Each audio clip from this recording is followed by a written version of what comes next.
Rick, are we on? All right. Antonio, awesome, right? Psyched to hear him this whole time.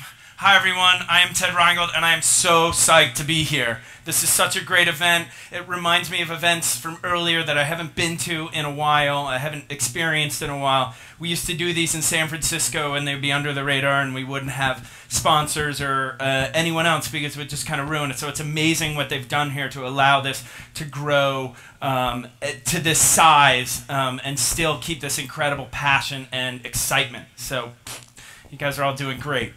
Okay, so I am Ted Rheingold.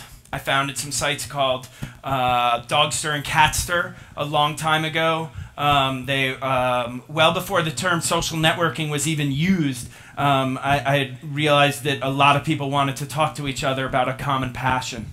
A year ago, I sold those companies to Say Media, and a great company that I connected with a lot of times over the years. It was... What I want to say is that it was a really nice win for everyone, and the very first thing I did to celebrate this, the very first minute where I was done and I was free, what I did was I did something that I had been dreaming of for months. I went into a quiet room where no one was, and I turned off the lights, and I lied on my back, and I closed my eyes, and I just lied there. I had my arms and legs out. I had been dreaming of this. And I exhaled. I just started.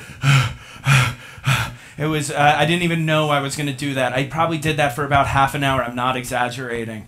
And I wasn't tired from running a race. I was psychically exhausted. And that's probably not the thing most people share about, you know, whoa, I sold my company. But I think it's really important. I'm gonna be talking about this through this. I then spent another half hour just feeling like I was floating in space, and it was the nicest thing to me. It was the only way I could relieve all this emotion that had been building for years and years and years.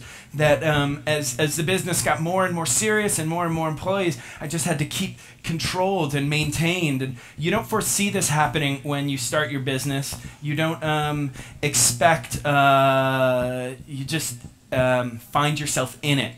And it's really not the easiest thing to work your way out of. So creating, growing, funding, running, and selling the businesses of Dogster and Catster, that was all amazing. It surpassed all my dreams, short of getting to be Scrooge McDuck and diving into piles of coins and while I was in my jet. I didn't get there. But it was literally the hardest, most challenging, most depleting, most straining thing I've ever done. You'd think these cute dog and cat sites with cute dog and cat lovers and really nice dog and cat advertisers would just be swimming in fun. But lying on the floor, exhaling, isn't what I thought. And so I'm going to reel this all the way back, and maybe it'll give you some hints about why that happened. So my backstory is that I graduated with a BA in International Relations in 1992. I moved to San Francisco in what was to become my first of 3 recessions that I've lived and worked through. It's kind of crazy that in 20 years I've already gone through 3 recessions. Fortunately in San Francisco this 3rd one is definitely over. But in that time in 1992 I thought I was going to... that would be the first time, sorry, I'm getting this projector out. In 1992, I thought I was going to work in nonprofit my whole life. I worked in 3 different nonprofits. I went and worked in Bangladesh for a year, which before Dogster and Catster was by far the hardest thing I'd ever done in my life. But unfortunately, I saw too much behind the curtain of the nonprofit industry at that time.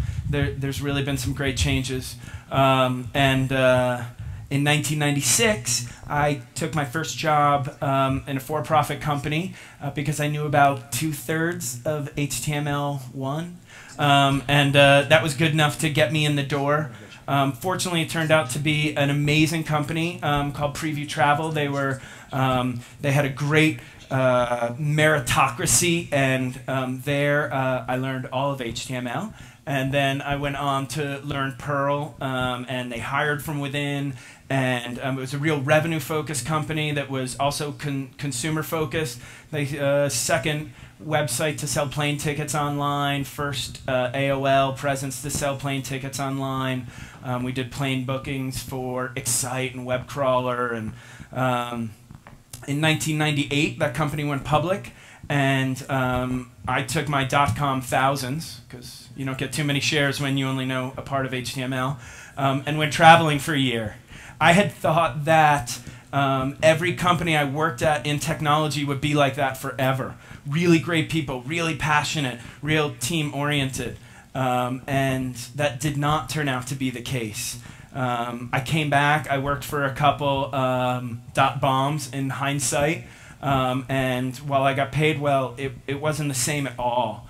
And I quit a job where I was making $90,000 a year, which was, almost double what I was making before I left, because I just couldn't put up with it anymore. It's so much better to be working with people who really care about what you're doing, and you can do it for so much longer. As someone I was talking to earlier, their motto is "Don't work with stupid," and I couldn't encourage that more. So confronted by no job prospects, because this was 2001, the markets had already tanked and everything was freezing up. I had no other choice but to start my own business. So this was a poster I found that I walked around different centers and put this up in 2001 because I had worked with nonprofits and I knew how hard it was for them to manage their computer systems. I called this Mindful Computer Services, and that's a great logo that I took from clip art. And in 2002, in 2002, I generated $22,000 in revenue. I had a number of very boring web clients. It was pretty hard to get web clients in 2002. They were hospitals and construction companies and law firms, and it was really anyone who I could get to pay me anything. Use the internet to learn about building contractual agreements, paying contractors. I wrote, I submitted my IRS forms for all my contractors by hands because I didn't want to pay an accountant. All right, then I got serious and I launched One Match Fire, a web services company. And let's see if we can. This is the list of all the projects I did. This is still online at onematchfire.com. It's impossible to read, and of all these services, I maybe did a quarter of them. But I thought I could go out and get anyone to help me do these. So there are crazy things on here like EBXL and ActiveX. I didn't do anything like that at the time. It's too small to even read. I can't even remember them. But I was ready. That was my motto at the time. I'm going to be ready, and if someone calls, I'm going to then use my greater network, i.e. say all these people in the room, to find someone who could do anything for me. There's PGP in here and encryption and WANs and all types of networking things. And the reality was I could find them. It was hard, but so my job at that point was to be the front end. And my feeling was that as hard as it was to get clients, as long as I was there to answer the phone when they did call, I would get enough. And that's kind of a hard thing if you're waiting for the next good client or something big. It's amazing. Then one day, 3 clients will call out of nowhere who will, double your revenues for the year. But if you do it part-time and then you go work for someone for a while and you're not answering that phone that one day, your whole personal business may really hurt for it. And that's what I think separated me from other people who were working independently at the time, was that they weren't there to answer the phone. Their shingle wasn't up out in front of their place of work at all times. But what was really hard, as anyone doing contracting knows, is the revenues are really inconsistent. You may go 3 months without a single dollar coming in the door. You get paid net 90. There's lots of annoying things like that. So I knew I had to come up with something that was going to bring recurring revenue. But as you know, the ideas, well, I hope you know, the idea, coming up with ideas of what might work is really easy. Coming up with good to even great ideas happens maybe 3, 4, 5 times a month. But what the real trick is finding a really good idea that you can execute upon with your resources at the time. It always bums me out when I see people who have this amazing big project and it's going to change, disintermediate an entire industry. But they've got the whole thing specced out, but they don't have the resources to do it. They don't know anyone who might want to fund it. They're not an engineer, or they're not in marketing. And you're going to work on that for a year plus, and it's going to be so hard to get it done. So really wait until you have the idea of something you can execute upon. So my goals on starting Dogster were simply that I wanted $500 a month to pay for my office rent. And I felt if I could get, this is in 2003, I felt if I could get 8 advertisers who would pay $50, then I'd be getting pretty close. I start getting 10 advertisers, 20 advertisers. At that time, I just thought my wildest dream was that 10,000 people ever used Dogster. I didn't think my peers would know about it. I didn't really think anyone but these 10,000 people would use it. So in January of 2004, I launched Dogster, a beautiful table HTML page with lots of images, lots of background colors, and everything in the left nav was everything you could do on the site. I want to stop and talk about the tables and the rounded corners, because at that time everyone was really into CSS and what you could do with it, and look, I can expand the browser and the site stays the same. Because of that, most every website had a white background, and the rounded corners did not happen. Circles did not happen. People were drawn to this site because it was different. All our error messages, I wrote them all. I hated websites where it said error 205, go back and fix. So I said something funny like, woof woof, looks like you missed something there. Why not let's go back and try that again? And that's pretty standard now. And at the time, no one did it because engineers weren't also the UX and UI people. But I was doing most all of it. I had a designer design the layouts, which I cut into the tiny little pieces on those curves, so that would work in HTML tables. And I had a copy editor help me with the writing and the voice. I tried to get my wife to be the copy editor and the voice of the site, and I begged her to do it, and she said yes. And 2 weeks later, this is still in 2003, she said, "Ted, I can't do this. That's it. No more explanation." I'm so glad that she said no at that point, because this went on for the next 8 years. And if I didn't have her to go home to and talk about other things, if I came home and we both talked about the annoying employee who isn't working as hard as we'd like, or the annoying advertiser who cut on a deal, it would have been pretty awful. I've seen couples do it together really well, but I'm glad that she was smart enough to walk away from me. A question I often get is, how did it get big? And when I launched it, I just emailed all my friends. I didn't have any really network. Social networking didn't exist. 5 people would join a day, and I was pretty let down. I thought maybe I'd at least get 10 a day or something. And every single dog who joined, I knew them. And then our original, I knew them all. I knew their photos. I knew their bios.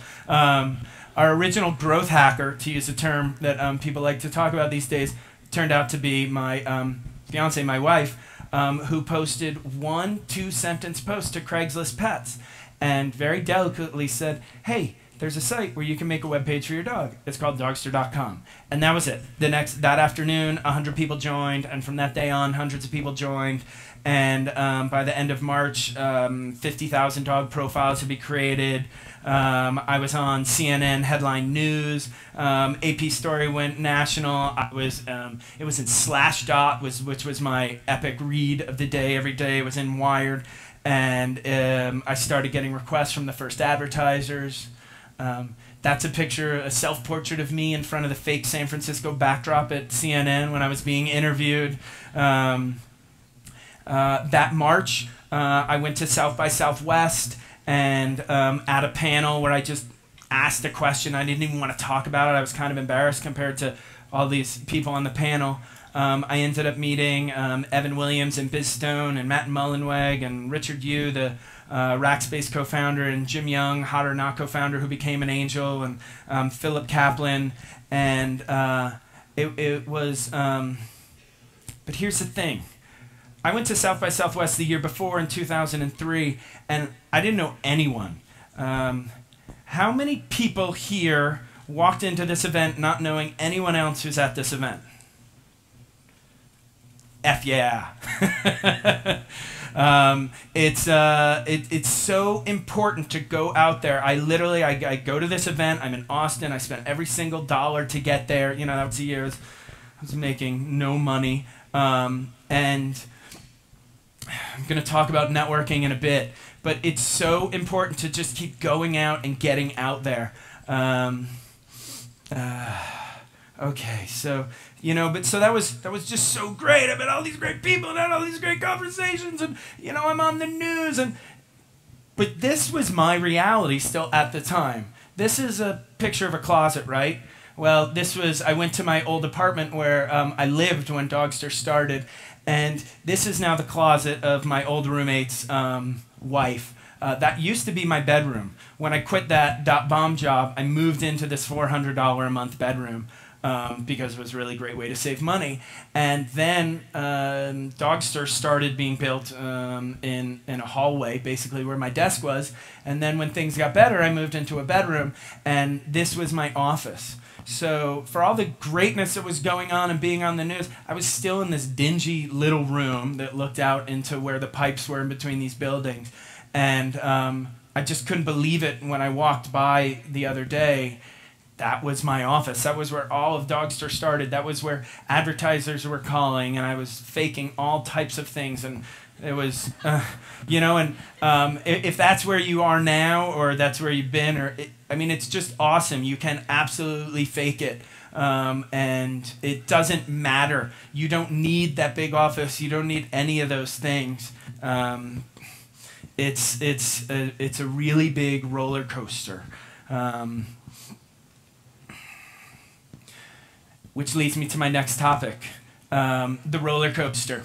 It started slowly, and it got to the point where these things would happen concurrently. By the 7th year in the business, I mean, you're going down down the roller coaster and up at the same time. Your body's... I would be interviewed by a news crew that would come to my office, that little closet, and I would have a database backup fail and lose 1,000 rows in a database, and the backups for that weren't actually being made properly. And probably all of you in your businesses find you have great days and then crushing days. Oh, I got a new client. Oh, I'm being sued. Oh, I met this amazing person at Big Omaha who's totally going to help me out, and my car got broken into. And you are putting so much emotion on the line doing what you're doing. It's awesome. It is spectacular. And you're going to feel it in every way. And there's no one there to feel it along with you the same way that you do.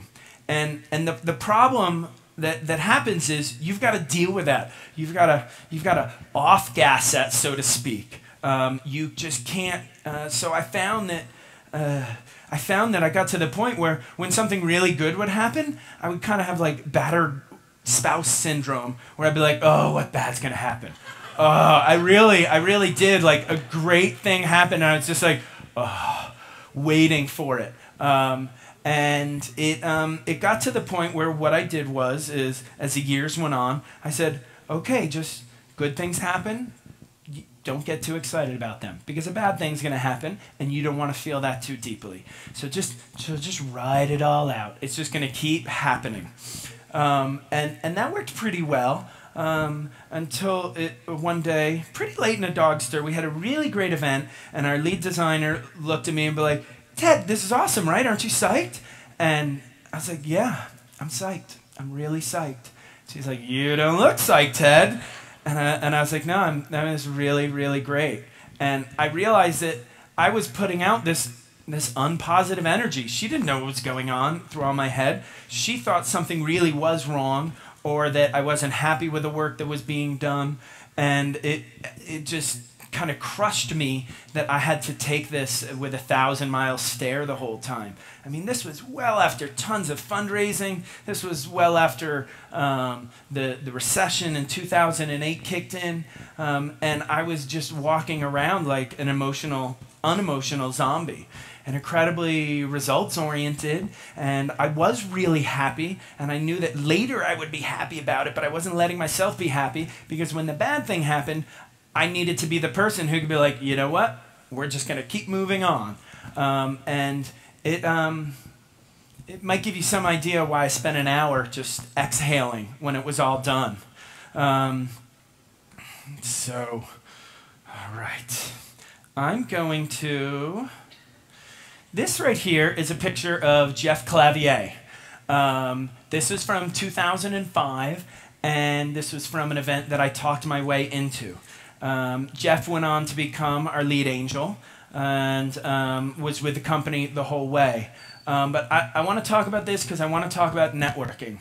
I ended up sitting next to Jeff Clavier at this event because when I walked in, I looked around and I looked at everyone, as I do when I went to most events, and I thought, that's that guy who writes the blog. I'm going to go sit next to him, the blog about raising money. And the reason I was at that event was because I had talked the organizer into letting me in for free. And the reason I was able to do that against his better wishes was because the year before, he had invited me to come to his event, Supernova, for free, because it was 2004 and things were kind of sparse then. And the reason he invited me to that was because I met him at a lunch at South by Southwest in 2004, which was because I posted to a forum at South by Southwest, hey, anyone want to go get lunch? And the person who said yes ended up, we ran into some other people and went to lunch with them. Jeff went on to invest in our company a long time after this, but that all came from just talking to people and putting myself out there and going to a web forum and saying, hey, who wants to go get lunch? Instead of just walking to get lunch and come back.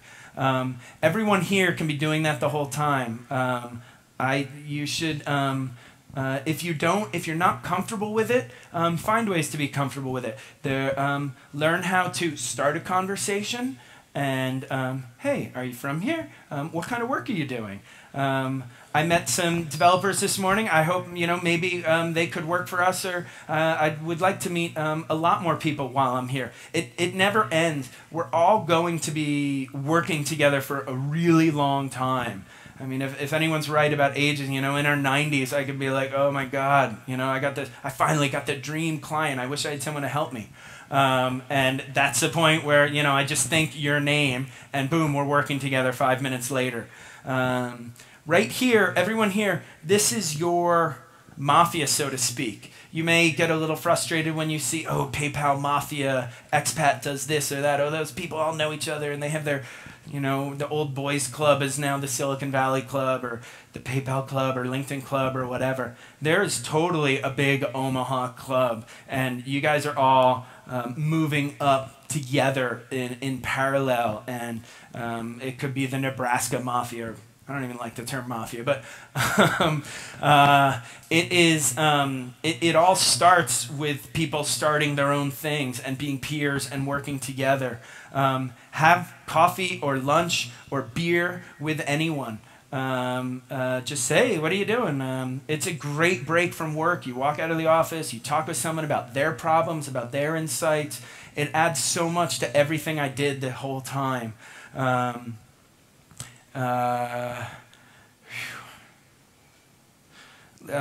Offer favors to people. That's a really great thing to do. Are you really good at Google Analytics? Hey, would you let me look at your analytics? I could maybe help you with your search engine traffic.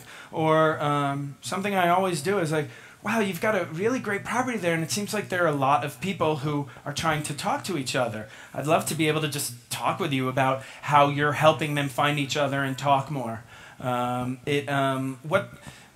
What that does is it exposes you to their business and how they're doing and what's working for them, and possibly could lead to a co-founder or entirely new business. I'm going to talk about the other side of networking now too, which is when you don't want to be networking. You don't want to be talking to people because you're on the downside of the roller coaster.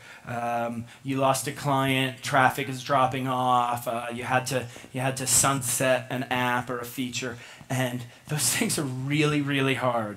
And the only people who understand those are your peers who are doing what you're doing. So they're really important to have them and know them, so you can be like, hey man, you want to get a beer? And then you can share with them. You don't want to tell your employees the bad news affects you in a bad way. If you have investors, you don't want to tell your investors.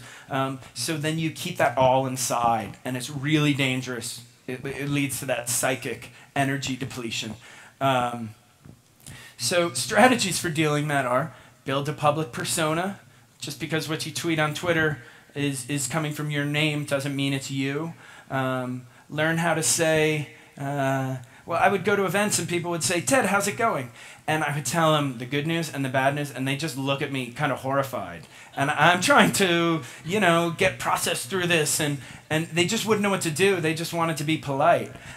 So what I learned to do is go to events and people would say, how's it going? I'd say, great, great, 2 thumbs up. I just did it. I didn't even think I was doing it. Just put it right out there. Don't worry about it. It's okay, because in the big picture, things are doing great. You have your business or you have your job, and you're on this 20, 50-year arc. You're great. Everyone who's here is great.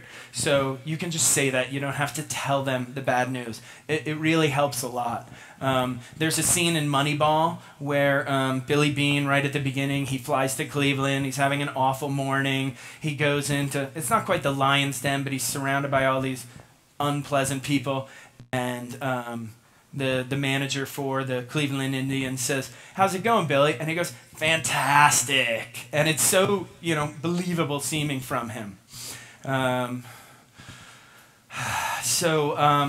then go find your peers. Find someone you can talk to.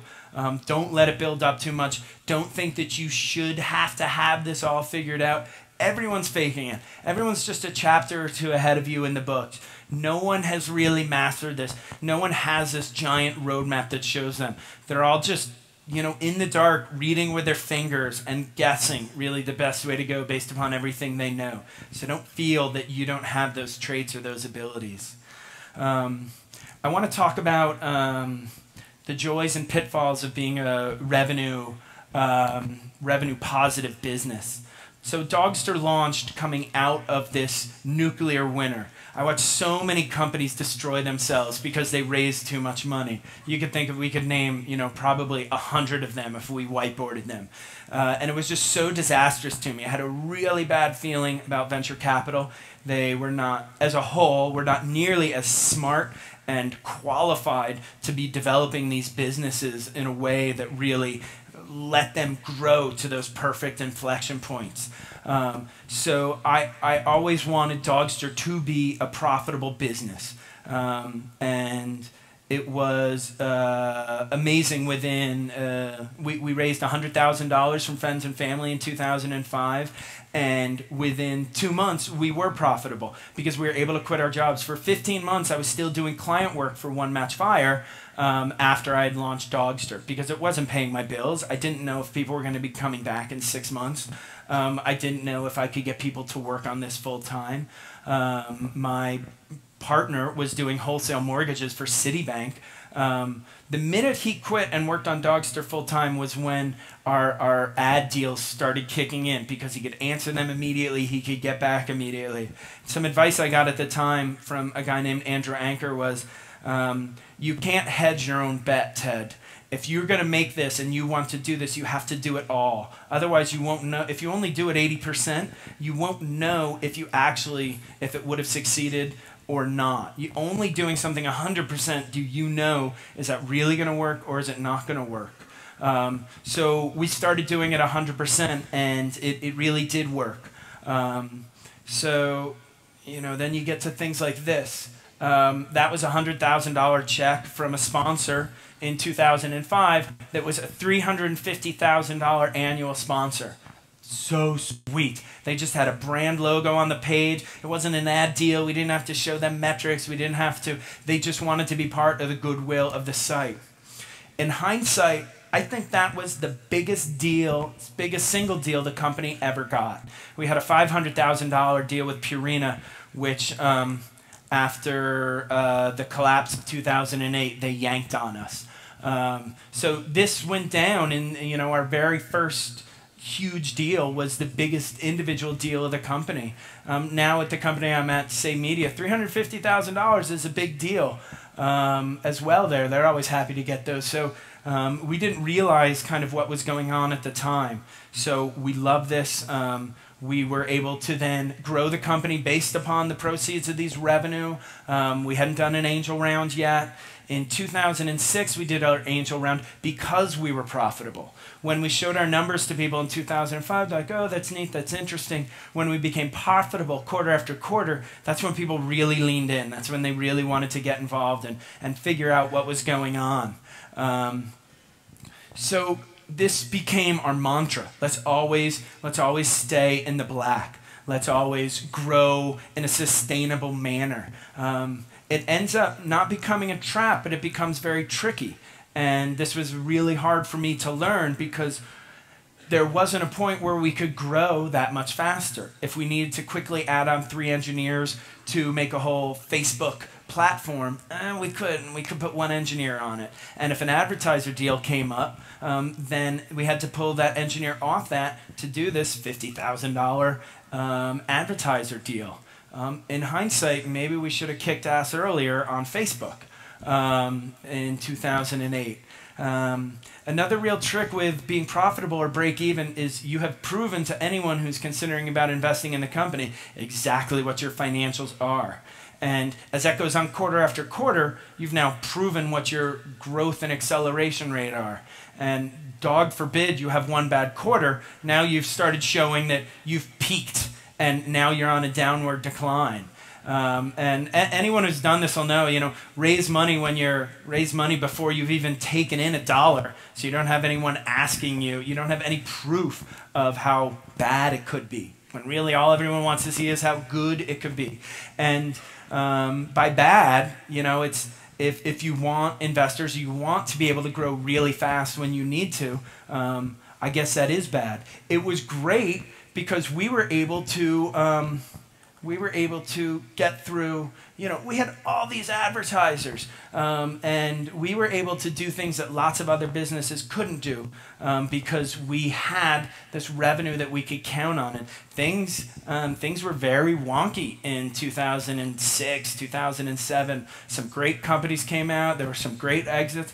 There were a lot of companies I have a lot of swag for that you don't remember anymore. I took stickers from everyone and I put them on a board. And in my eyes, there are a lot of X's through them because they couldn't get there. They couldn't maintain their velocity.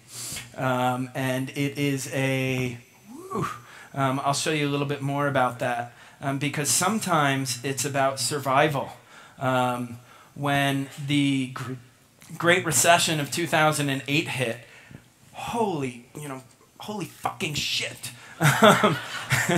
This business that had been now working for 2005, 2006, 2007, 2008, we were literally planning to do a fundraise in the fall of 2008. No effing way was that going to happen. No one could help us. The analogy in my head for this business was that we were a ship at sea with the sails reefed and the hatches battened, and we did not know what port, when we were going to get to a port and where that port was going to be before we were safe. This was the mantra around the industry.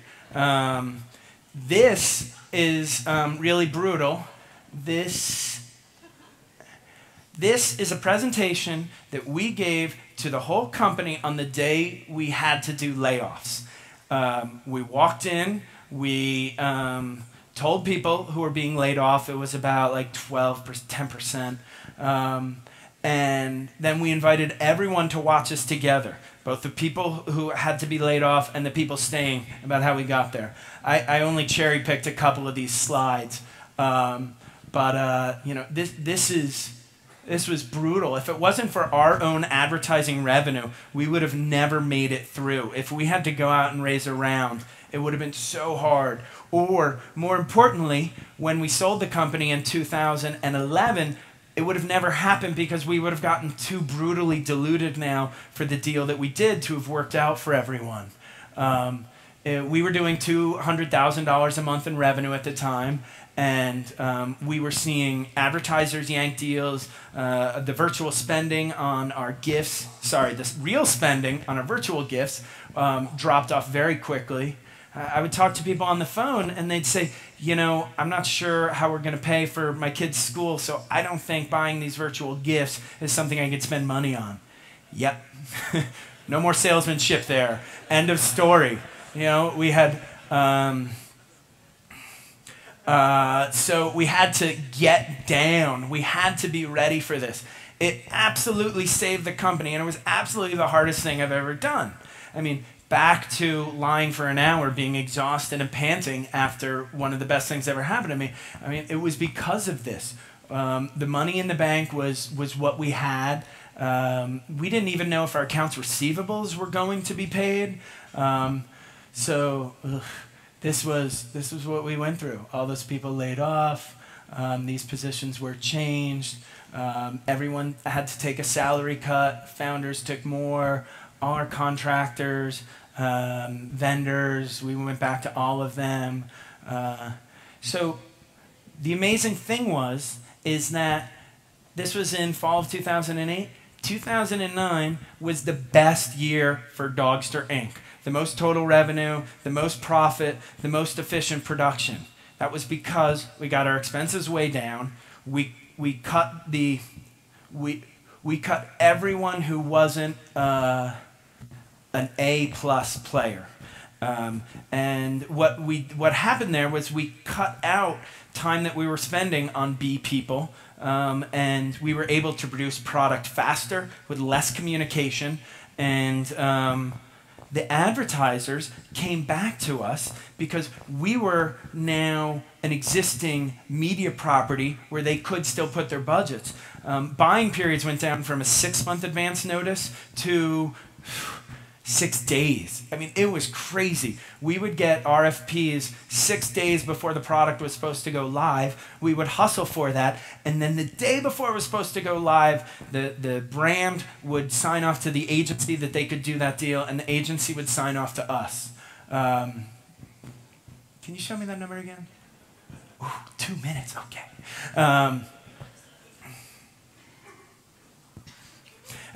But that all meant that we could get to here. It's been really great being with Say. It's a really amazing company. My lockup ended last month, and I'm staying in this new role of VP of Social, leading their social initiatives across this entire publishing platform that they're building. Dogs and cats are just one of the many verticals in that area. I'm really excited about that. I probably spoke right through the whole questions period. If there's a question, I guess there's time for them, or are we cutting it? Cut. I just got the cut. I am here until Saturday. I would love to talk with everyone. If you're a developer, if you're freelancers, I would love to talk with you. I would love to answer any questions. I would love to buy you a drink. My name is Ted Rheingold. I'm at TR on Twitter. It's been a pleasure.